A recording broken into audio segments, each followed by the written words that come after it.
Michael Myers. Imagine this. It's late. A little after 11:45 PM. Most people on your street have gone inside for the night. Porch lights off, curtains closed, everything quiet. You're walking home after visiting a friend. Nothing unusual. Until you get that weird feeling. The one that crawls up your spine for no reason, like someone's watching you. You brush it off and keep walking. But then you see him, across the street, standing perfectly still in the shadow of a tree. A tall man, wearing a mechanic's jumpsuit and a pale, emotionless mask. At first you think it's just someone in a Halloween costume, someone playing a joke, but the longer you stare, the more wrong it feels. He doesn't speak, doesn't wave, doesn't move. He just watches. You pull out your phone and pretend to text, try not to look scared. You walk faster. Normal reaction. No one starts running immediately. You're still convincing yourself you're overreacting. You glance back. He's still there. But now he's closer. You didn't hear him move. You didn't hear a single step. That's the first danger of Michael Myers. You don't take him seriously until you're already in his range. Your heart rate picks up. Your brain's telling you, don't panic, but don't slow down. You walk even faster and reach the next block. Better lit, more houses, more cars. You look back again. He's at the corner now, not walking, just turning the corner with that same empty stare. No rush, no emotion, just patience. Your fight or flight kicks in. You cross the street, pretending to be calm, but sweating. Your breathing gets shaky. You finally call your friend. But the call doesn't go through. You try again. Still nothing. That's the second danger. Fear makes simple things, like making a phone call, harder than they should be. You decide to get off the street. You cut through a neighbour's yard, hop a small fence, and make your way toward a house with the porch light on. You knock on the door, hard. No answer. People don't open doors at midnight. You try the side gate. Locked. You decide to keep moving. You check behind you one more time. He's in the yard now, closer than he's ever been, walking at that same slow, unstoppable pace. Your brain finally switches to full survival mode. You run, hard. You sprint across the yard, onto the next street, heading toward a gas station that's open 24/7. Bright lights, security cameras, people, safety. But here's the thing about Michael Myers. He doesn't get tired. You do. After 2 minutes, your legs are burning, your lungs hurt. You look back, expecting him to be far behind, but he's not. He's only about 30 feet away, still walking, still calm.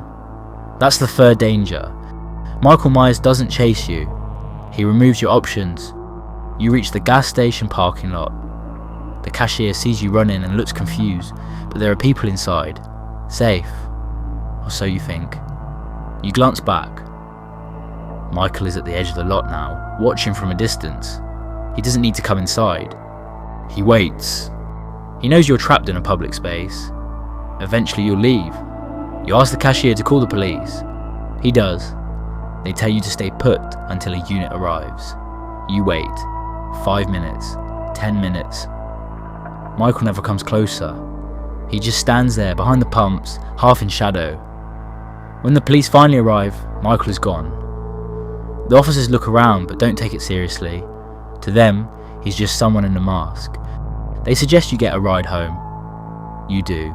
You get dropped off and think it's over. Then, later that night, you hear something downstairs. Not loud, not violent, just a single heavy footstep. You freeze. Your breathing stops. Your mind starts replaying everything that happened earlier. You grab your phone, hide in your room, and call 911 again. But deep down, you know the truth. You didn't escape him. You just delayed him.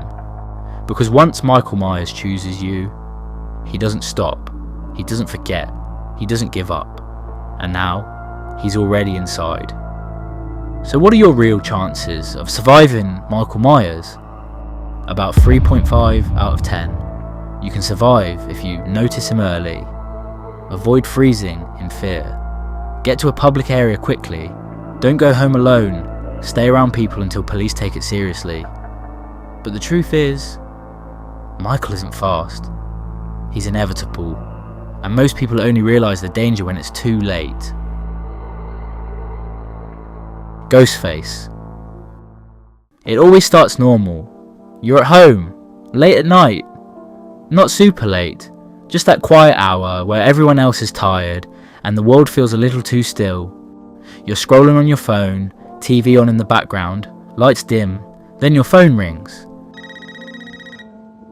A number you don't recognise. Normally you ignore it. But tonight, you pick up. Hello. At first it sounds like a normal person, a little playful, a little curious, asking who you are, why you're up so late. You answer casually, still thinking it's a wrong number. Then the tone shifts. What's your favorite scary movie? A little darker, a little meaner, and then you hear it. I can see you. Your entire body freezes. Your breathing stutters. You look around your room like you expect someone to be standing right behind you. You walk to the window, you check the curtains, you check the door. Nothing. Just silence. But that's the first danger of Ghostface. He gets inside your head before he gets inside your house. You hang up, you sit back down, trying to convince yourself it's just a prank, because Ghostface always starts with a phone call. Then you get a second call, and this time, the voice is laughing. Right before it says, "Do you think locking your door will save you?" Your stomach drops. You slowly walk to your front door, and that's when you see it. The doorknob is turned halfway, not fully open, just tested. Like someone tried it, like someone is still right outside. Your heart rate spikes, your chest tightens, your brain goes into full fight or flight. You back away, carefully. You grab your keys, your shoes, your bag, because Ghostface isn't supernatural. He isn't invincible. He's a human with a knife, but a human who plans, watches, studies, and chooses the perfect moment to strike.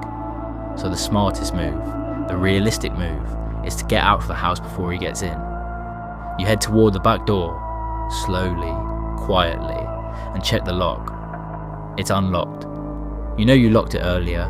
You pause, frozen, because you realise Ghostface has already been inside once. You take a breath, steady your hands, open the door, and the porch light flickers on. Empty backyard, no movement, no footsteps. You step outside anyway because the house isn't safe anymore. You run across the yard, fast, not graceful, not calm, just desperate. You reach your neighbour's fence, climb over it, and drop into their yard. You head for their front door, you ring the bell, nothing. You knock, still nothing. You turn around. Ghostface is in the yard now. Not walking, running, full speed. That's the second danger of Ghostface. He isn't slow. He's not like Michael Myers or Jason. He sprints, he dives, he tackles, he chases you like a real attacker because he is one. You run around to the street, lungs burning, heart pounding, you scream for help. Ghostface slips a bit while chasing because the costume is clumsy, the boots aren't built for running, and the mask limits vision. That's your chance. You bolt down the street toward the nearest open store. Lights on, people inside. You make it inside. Safe for now. Ghostface doesn't follow you into crowds. He needs you alone. You call the police. They arrive in minutes. They check the area, find nothing. You go home with them. They walk you through your house, every room, every closet. Nothing. But here's the thing. Ghostface works in pairs sometimes. Or even more. There's always a second person. Always someone watching you later, waiting for the moment you think it's over. You sit in your bedroom that night, lights on, a chair braced under the doorknob. You don't sleep, you keep checking your phone. Every sound makes you jump. And hours later, just when your eyes finally start to close, you get a text from an unknown number. Everything in your body goes cold, because Ghostface doesn't stop after one attempt. He waits, he stalks, he attacks again when you're exhausted, overwhelmed, and mentally drained. So what are your realistic chances of surviving Ghostface? About 6 out of 10. Here's why you might survive. Ghostface is human. He gets tired, he trips, falls, and makes mistakes. You can outrun him in open spaces, you can escape into public areas, you can fight back. He's not superhuman, but here's why you might not. There's a chance he knows the area better than you. He chooses when to attack. There may be more than one killer. He uses fear to slow you down. He can break into homes easily. He waits until you're isolated, so yes, you can survive him. But you need awareness, courage, and a little luck.